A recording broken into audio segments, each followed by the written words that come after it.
राजापुर में दो सरकारी शिक्षिकाएं प्रधानमंत्री की लोकल से वोकल की अपील को बखूबी पूरा कर रही हैं। दोनों सरकारी शिक्षिकाओं ने अपने हाथों से गाय के गोबर से बने ऐसे उत्पाद तैयार किए हैं जिन्हें देखकर आप हैरत में पड़ जाएंगे।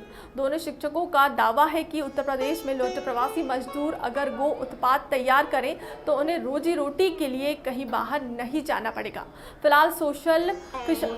फिलहाल गौशाला चलाने वाली सरकारी शिक्षिकाएं गाय के गोबर से बने प्रोडक्ट को ऑनलाइन बेचने की तैयारी कर रही हैं।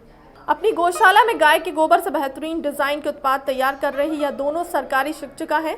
शिक्षिका पूजा गंगवार की खुद की एक गौशाला है जिसमें 70 गाय पली हुई हैं। हालांकि इन गायों में महज 40 गाय ही दूध देने वाले हैं, लेकिन पूजा गंगवार और उनकी साथी शिक्षिका अनुपम गंगवार ने दूध ना देने वाली गायों का भी महत्व बढ़ा दिया है।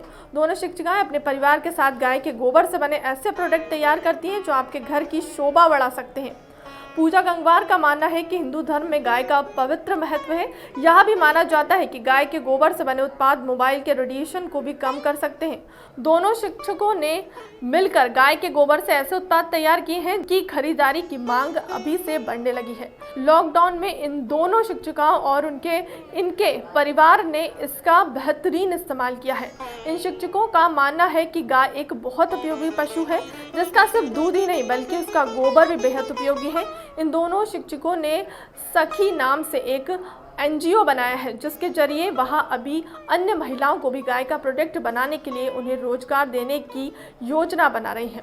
इन शिक्षिकाओं का यह भी दावा है कि दूसरे राज्यों से यहाँ आए प्रवासी मजदूर अगर गाय के गोबर से गोउत्पाद तैयार करेंगे तो उनकी एक अच्छी आय हो सकती है।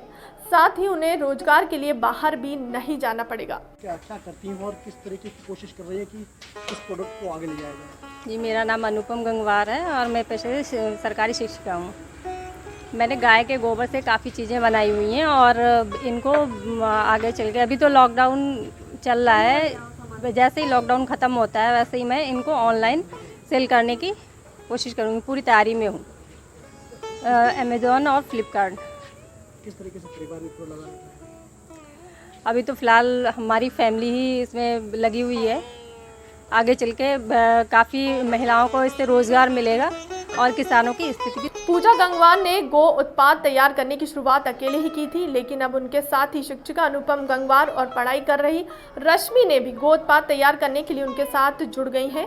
यह शिक्षिकाएं गाय के गोबर से अब तक 500 से ज़्यादा अलग अलग डिज़ाइन तैयार कर चुकी हैं जिन्हें देखकर आप यकीन नहीं करेंगे कि गाय के शुद्ध गोबर से बने हैं। फिलहाल दोनों शिक्षिकाएं अपने गो उत्पाद की ऑनलाइन बिक्री करवाने की तैयारी कर रही हैं। सपना था और लॉकडाउन भी चल रहा है, एक बहुत सराहनीय पहल की आप लोगों ने। जी देखिए, ये लॉकडाउन चल रहा है इस समय, कोरोना की वजह से हमारे देश में यानी पूरी दुनिया में हाहाकार मचा हुआ है। कितने लाखों मजदूर यहाँ से वहाँ जा रहे हैं और परेशानियों का सामना कर रहे हैं। तो उसको ध्यान में रखते हुए देखिए, बहुत सारी ऐसी संभावनाएं जो हमारे आसपास होती हैं लेकिन हमारा ध्यान नहीं जाता उस ओर।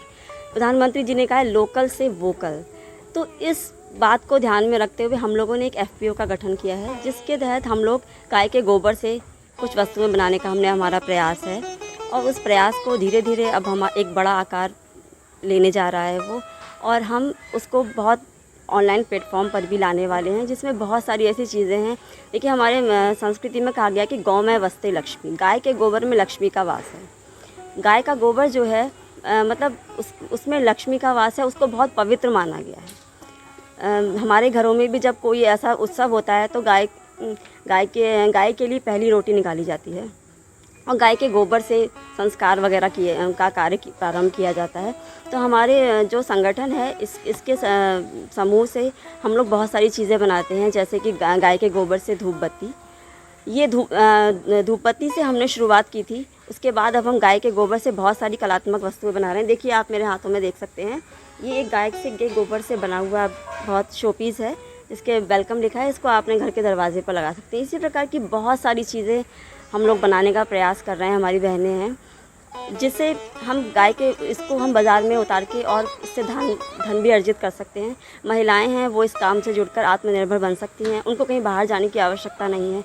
गाय हमारे घर में होती है और हम उसको पालते भी हैं, लेकिन हम गाय को सिर्फ दूध के लिए ना पालें, गाय के गोबर से भी हम बहुत सारी ऐसी चीज़ें बना सकते हैं, जैसे खाद है या बहुत सारी कलात्मक वस्तुएं जिनसे जुड़कर हम अपना विकास कर सकते हैं और प्रधानमंत्री जी के सपने को साकार करने में अपना योगदान दे सकते अभी आपने जैसे शिक्षक यहाँ शिक्षिका भी हैं, हैं। जी जो प्रयास किया तो उसको कहाँ तक ले जाने की तैयारी है? देखिए, अभी तो ये शुरुआत है, बहुत सारी मतलब दिक्कतें भी होती हैं किसी काम को करने में, और मैं चाहती हूँ कि मतलब धीरे धीरे इस काम को हम लोग ऑनलाइन प्लेटफॉर्म जैसे अमेज़ॉन है, फ्लिपकार्ट है, इन सब पे हम इसको लेके आएँ, जिससे लोग देखें कि इससे क्या क्या वस्तुएं बन सकती हैं और लोग इसका और भी लोग लाभ उठा सकें, और इसको ऑनलाइन आप चाहेंगे तो इस प्लेटफॉर्म पे आपको मुहैया कराई जाएगी। कई लोगों को रोजगार भी मिल सकता है। जी, इससे बहुत सारी महिलाओं बहनों को रोज़गार मिल सकता है जो खाली बैठी हैं, या अब तो देखिए रोज़गार की बहुत समस्या आगे होने वाली है हमारे देश में।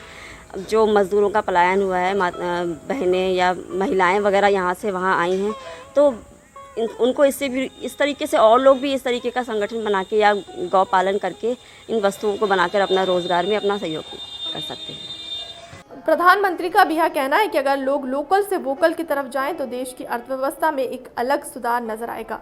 सरकार यह भी तैयार कर रही है कि प्रवासी मजदूरों को भी स्वरोजगार से जोड़ा जाए। ऐसे में दोनों शिक्षकों का यह दावा है कि अगर प्रवासी मजदूर गो उत्पाद तैयार करें तो उनकी एक अच्छी आय हो सकती है। फिलहाल दोनों शिक्षिकाओं की यह पहल इलाके में प्रशंसा का विषय बनी हुई है।